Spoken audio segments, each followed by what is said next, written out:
warahmatullahi wabarakatuh. Alhamdulillah, pada pertemuan kali ini saya akan menjelaskan mengenai analisis regresi linier sederhana dan ganda dengan JASP, begitu ya. Namun sebelum itu akan saya jelaskan dahulu tentang konsep analisis regresi itu seperti apa, dan kira-kira uji asumsi yang harus dipenuhi itu apa saja, serta ada istilah-istilah apa saja di dalam analisis regresi. Oke, baiklah, langsung simak berikut ini. Nah, jika uji korelasi dilakukan untuk melihat hubungan antar variabel, maka regresi ini adalah langkah selanjutnya yang biasa dilakukan untuk analisa prediksinya, ya. Misalnya, untuk memprediksi hasil dari variabel terikat dari satu regresi sederhana atau lebih, gitu ya, dengan variabel bebasnya. Jadi untuk melihat seberapa besar daya prediksi, ya, variabel X terhadap variabel Y, begitu.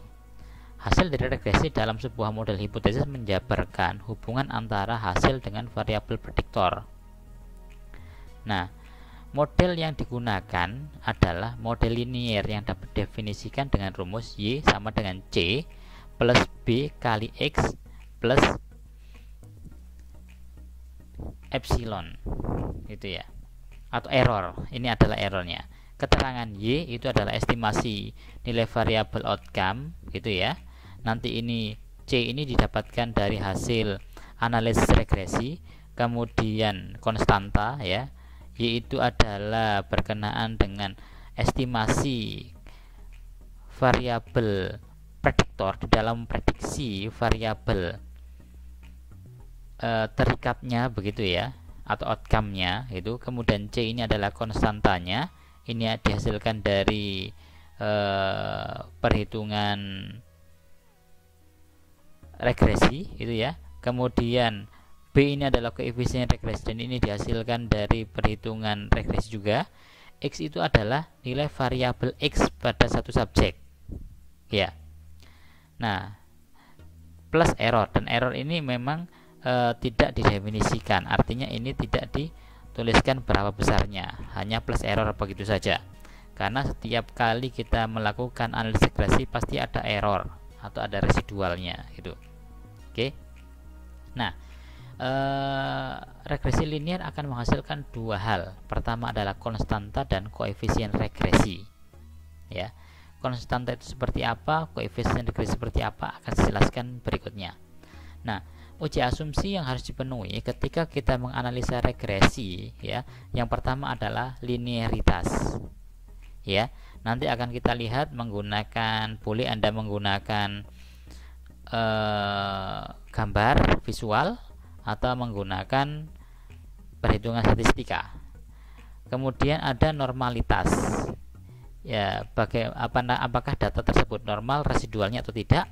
Maka kita akan gunakan visual boleh, atau menggunakan spirowick untuk melihat secara statistik bagaimana data tersebut normal atau tidak, begitu. Kemudian yang ketiga adalah homoskedasticity atau homoskedastisitas, ya, dari varian residual. Apakah residual itu dipengaruhi oleh variabel yang lain atau tidak, begitu. Nah, kemudian yang keempat adalah multikolinearitas. Multikolinearitas ini jika memang variabel X Anda itu ada dua, atau yang disebut dengan regresi ganda. Kalau regresi sederhana, variabel X Anda hanya satu. Namun kalau untuk regresi ganda, maka harus terpenuhi multikolinearitas, tidak boleh terjadi multikolinearitas antar variabel X, gitu ya. Nah, ini yang harus terpenuhi di dalam regresi linier, begitu. Oke. Nah, ini adalah istilah-istilah penting di dalam regresi. Yang pertama adalah goodness of fit, itu adalah ukuran seberapa dekat titik data aktual dengan garis regresi yang dimodelkan. Nah, ini adalah garis regresi yang lurus ini. Kemudian titik-titik ini adalah data yang dihasilkan. Nah, titik-titik ini di antara garis regresi dengan data tersebut itu disebut dengan residual atau error, begitu ya. Nah, kenapa ini penting? Karena memang nanti akan menghasilkan R square dan F, begitu ya. Nah, residual adalah selisih vertikal atau pengurangan antara titik data dengan garis regresi yang diprediksi. regresi. Sum of square atau SSR, nilai residual yang dikuadratkan. SSR mengukur kesalahan sebuah model atau goodness of fit gitu ya. Semakin kecil SSR, maka semakin kecil kesalahan dalam pemodelan tersebut. Nah, kemudian yang kedua adalah jumlah kuadrat model SSM, selisih vertikal atau pengurangan antara rata dari variabel hasil dan prediksi garis regresi. Nah, semakin besar SSM mengindikasikan semakin baik model dalam prediksi hasil atau outcome bila dibandingkan dengan nilai rata saja. Jika ini disertai dengan SSR kecil, maka berarti model tersebut juga memiliki kesalahan yang kecil. Nah, kedua hal ini, SSM dan SSR ini menghasilkan R kuadrat gitu ya. Mirip dengan koefisien determinasi dalam korelasi yang menunjukkan seberapa banyak variasi dalam variabel outcome dapat diprediksi oleh variabel prediktor. R kuadrat ini biasa kita sebut sebagai besar pengaruh ya. Daya prediksi variabel X terhadap variabel Y itu R square atau R kuadrat sebenarnya, bukan R2 ya, tapi R kuadrat. Kenapa? Karena R kuadrat ini hasil dari SSM per SSR gitu ya. Dalam regresi model diukur oleh statistik F juga berdasarkan peningkatan prediksi dari model melalui SSM dan nilai error residual dari SSR. Jadi nanti sebenarnya F itu akan dihasilkan untuk ini berguna, R kuadrat itu berguna untuk melihat besar prediksinya. Kalau nilai F ini digunakan untuk melihat apakah memang model itu signifikan atau tidak begitu ya. Hipotesa yang kita buat, hipotesa kerja yang kita buat, apakah terbukti atau tidak, maka kita menggunakan F ini gitu ya. Baiklah, biar tidak membingungkan dan lebih memahami, maka silakan ikuti video berikut ini tentang bagaimana cara melakukan analisis regresi sederhana dengan JSP dahulu.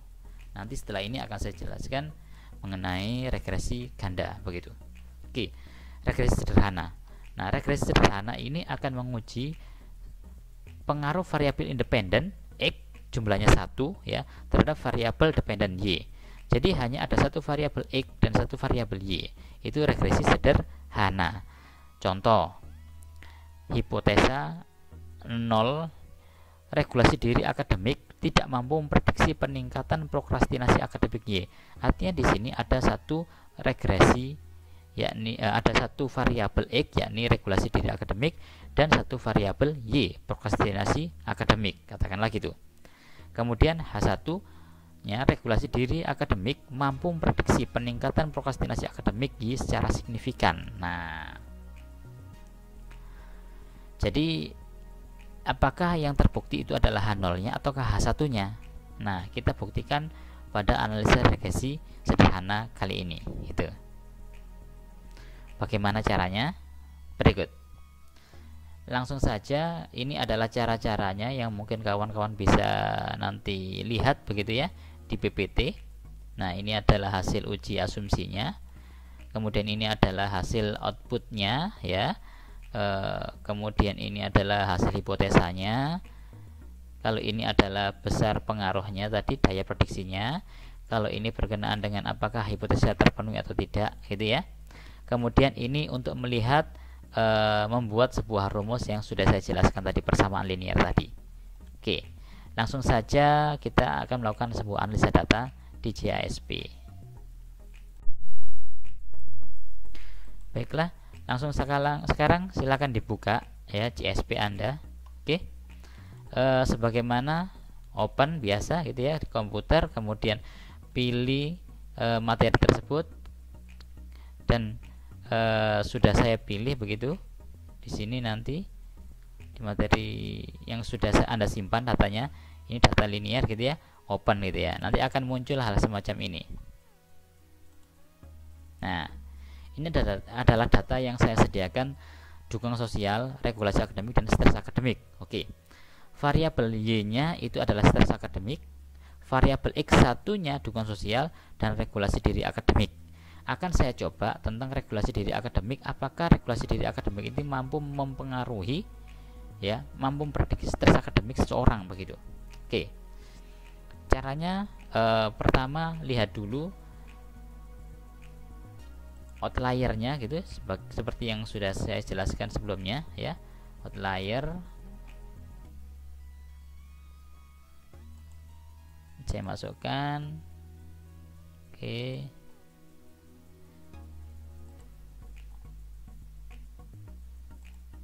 Anda bisa menggunakan outlier ini gitu ya.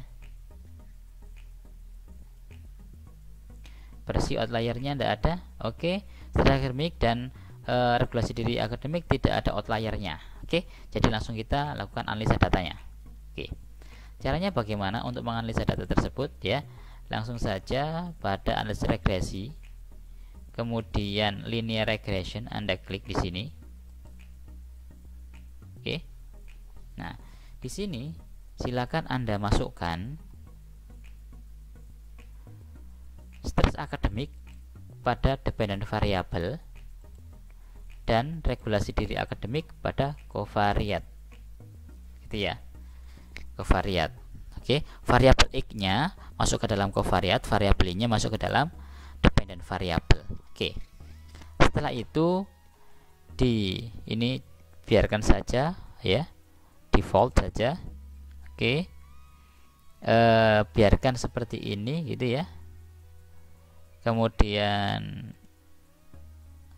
statistik, Anda silakan klik deskriptifnya, kemudian Durbin-Watson-nya Anda klik juga. Kemudian untuk melihat ini digunakan untuk melihat uji hipotesisnya. Oke. Kalau untuk melihat uji asumsinya kita bisa menggunakan ini, histogram ya. Kemudian QQ plot standardized residual. Oke. Nah. Oke. Nah, pertama akan saya jelaskan dahulu mengenai normalitasnya. Jadi normalitas residual ini menunjukkan bahwa residual ini normal. Kenapa? Karena nilai median lebih besar. Jadi membentuk kurva normal seperti ini, melengkung seperti ini. Ya. Tidak penceng kanan, tidak penceng kiri, tetapi yang paling banyak ada di tengah-tengah. Ini berarti data ini normal begitu. Oke. Yang kedua adalah tentang ini, tentang linearitasnya. Jadi linearitas ini menunjukkan bahwa ternyata uji asumsi linearitas ini terpenuhi. Kenapa? Karena titik-titik ini menggambarkan sebaran titik-titik ini, sebaran data ini menunjukkan angka yang oval atau elips begitu. Semakin lebar, seandainya semakin melebar seperti ini gitu ya, semakin melebar bundar gitu, bulat, maka tidak normal. Dikatakan normal itu jika data ini mendekati garis linier. Dikatakan linier ini jika data ini mendekati garis linier dan membentuk elips. Nah, ini kan membentuk elips sehingga dikatakan bahwa ini memenuhi uji asumsi linearitas begitu. Oke. Kemudian selanjutnya adalah tentang homozygosity. Oke. Nah, ini menunjukkan residual vs predicted, itu menunjukkan bahwa data tersebut aman terkait dengan homozygosity-nya. Kenapa? Karena menyebar datanya, tidak membentuk pola tertentu gitu ya. Ini menyebar begitu. Maka ketika normal, linear dan homozygosity-nya itu normal, maka kita lanjut pada uji selanjutnya ya, uji selanjutnya. Oke. Nah, ini saya copy. Sebenarnya Anda bisa mengklik yang ini.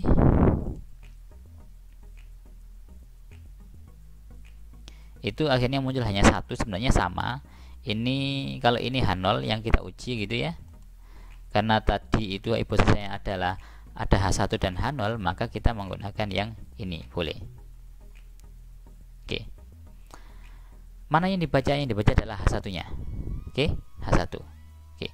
Di sini menunjukkan bahwa besar pengaruh variabel X regulasi diri terhadap stres akademik itu adalah 0,608. 0,608 dikalikan 100% jadi 60,8% stres akademik itu dipengaruhi oleh regulasi diri akademik, begitu. Nah, ini R square-nya ya. Ini 60%, berarti sisanya sekitar 38, berapa persen begitu dipengaruhi oleh variabel lain, begitu ya. Kemudian apakah hipotesisnya terpenuhi atau tidak? Kita lihat F-nya. F-nya adalah 167,402. Kemudian P-nya itu di bawah 0,01. Artinya apa? Bahwa ini sangat signifikan. Artinya ketika kita melihat hipotesa H1-nya mengatakan bahwa regulasi diri akademik itu mampu memprediksi stres akademik pada mahasiswa, katakanlah, menunjukkan bahwa ini adalah hal signifikan. Artinya apa? H1 diterima dan H0 ditolak. Artinya apa? Ada pengaruh regulasi diri akademik terhadap stres akademik. Berapa besar pengaruhnya? 60,8%. Gitu ya. Oke. Lalu bagaimana Pak cara untuk membuat yang namanya ini ya, rumus linearitasnya begitu ya, garis linearnya atau rumus untuk mencari linearitasnya ya, maka kita melihat koefisien di sini. Oke, langsung saja pada hasil di sini akan saya tunjukkan bagaimana cara menghitungnya.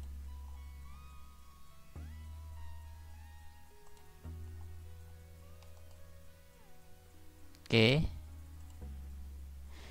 Nah, tadi yang dipakai adalah karena di sini saya mencentang yang di kolom tadi ya, di CSP,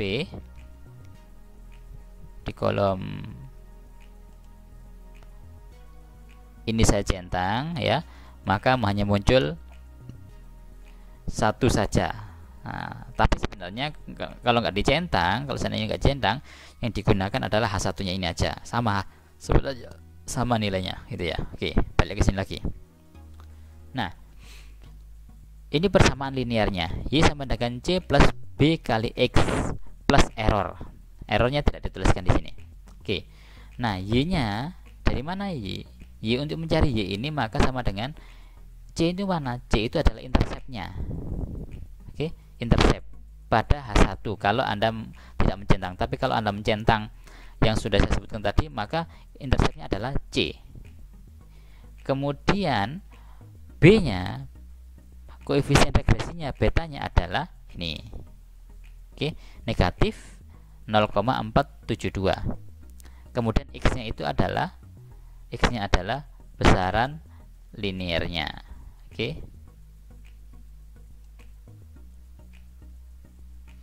Di sini menunjukkan bahwa ternyata memang ketika ini dimasukkan, kemudian dimasukkan katakanlah X-nya adalah 125, ternyata 51,92. Hasil sebenarnya 50, tetapi memang ada selisihnya. Tetapi ini bisa memprediksi. Berhasil prediksinya adalah 60,8 tadi itu. Nah, ini adalah persamaan linear terkait dengan pengaruh regulasi diri akademik terhadap stres akademik. Oke. Ini adalah bagian dari regresi sederhana. Nah, ini adalah bagian dari rumus regresi sederhana. Jadi ini adalah persamaan linear yang dibutuhkan di dalam memprediksi kira-kira apakah X mampu memprediksi variabel Y-nya. Maka dimasukkan ke dalam sini. Ketika tidak diketahui Y-nya, berapa skor Y-nya, kemudian tetapi diketahui skor X-nya, dengan rumus ini kita bisa mengetahui skor Y-nya dari subjek tersebut. Nah, begitulah analisa regresi sederhana yang bisa saya jelaskan, dan silakan dipraktekkan setelah ini. Dan simak video selanjutnya mengenai regresi ganda. Terima kasih. Wassalamualaikum warahmatullahi wabarakatuh.